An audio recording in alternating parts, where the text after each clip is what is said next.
ngeze i Kigali mvuye ishenege naranyakira mama arambwira sani kundi mwasangiraga ye bamwe barapfuye abandi bajyanywe iwawa pampe baratuje umera ihembe bagaca ibaba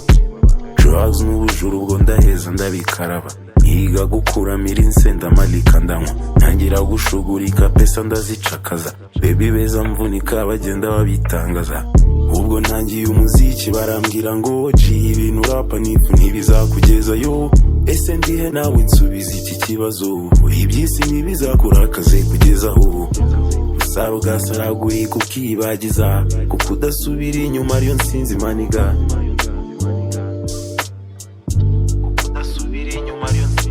drugs n'ubujuru ubwo ndaheza ndabikaraba nkiga gukuramira insenda malika ndanywa ntangira gushugurika pesa ndazicakaza baby beza mvunika bagenda babitangaza ko nageze i Kigali byari mu nzozi za mama pagasade